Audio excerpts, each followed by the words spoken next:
Hallelujah. सबको जय मसीह की। आप सबका स्वागत है मेरे YouTube चैनल यीशु का संदेश में।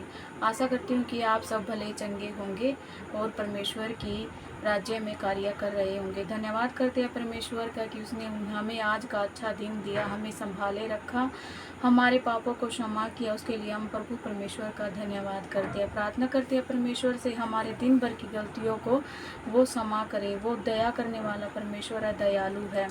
धन्यवाद करते हैं परमेश्वर का कि उसने हमें अपने वचनों को पढ़ने का मौका दिया और आपको सुनने का मौका दिया। हमें जीवितों की दुनिया में जीवित रखा, उसके लिए भी हम परमेश्वर का बहुत बहुत धन्यवाद करते हैं। चलिए आज हम अपने वचन की ओर चलते हैं, जो नया नियम में मत्ती में से 17वां अध्याय है। आशा करती हूँ कि आप सब इस वचन को ध्यानपूर्वक सुनेंगे। यह वचन आपके जीवनों में कार्य करे और आपके जीवनों में से हर एक संकट, परेशानी, मुसीबत से आपको छुटकारा दे। हालेलुया, धन्यवाद, आमीन। यीशु का रूपांतर। 6 दिन के बाद यीशु ने पतरस और याकूब और उसके भाई यूहन्ना को साथ लिया और उन्हें एकांत में किसी ऊंचे पहाड़ पर ले गया।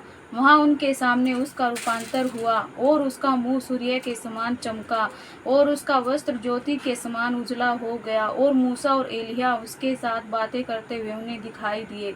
इस पर पतरस ने यीशु से कहा, हे प्रभु, हमारा यहाँ रहना अच्छा है। यदि तेरी इच्छा हो तो मैं यहाँ 3 मंडप बनाऊं, एक तेरे लिए, एक मूसा के लिए और एक एलिय्याह के लिए। वह बोल ही रहा था कि एक उजले बादल ने उन्हें छा लिया और उस बादल में से यह शब्द निकला, यह मेरा प्रिय पुत्र है जिससे मैं प्रसन्न हूँ, इसको सुनो।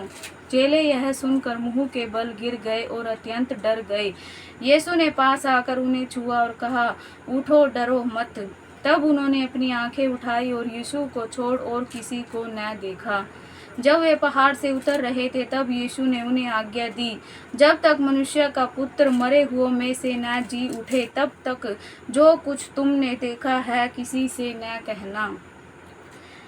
इस पर उसके चेलों ने उससे पूछा, फिर शास्त्री क्यों कहते हैं कि एलिय्याह का पहले आना अवश्य है? उसने उत्तर दिया, एलिय्याह अवश्य आएगा और सब कुछ सुधरेगा।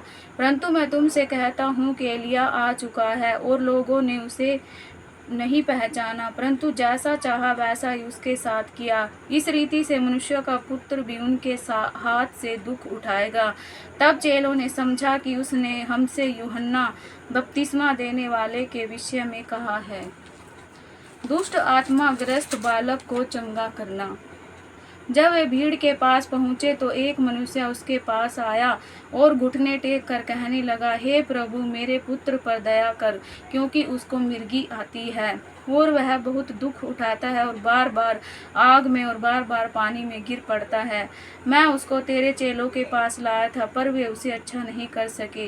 यीशु ने कहा, हे अविश्वासी और हठीले लोगों, मैं कब तक तुम्हारे साथ रहूंगा, कब तक तुम्हारी सहूंगा? उसे यहाँ मेरे पास ले आओ। तब यीशु ने दुष्ट आत्मा को डांटा और वह उसमें से निकल गई और लड़का उसी घड़ी अच्छा हो गया।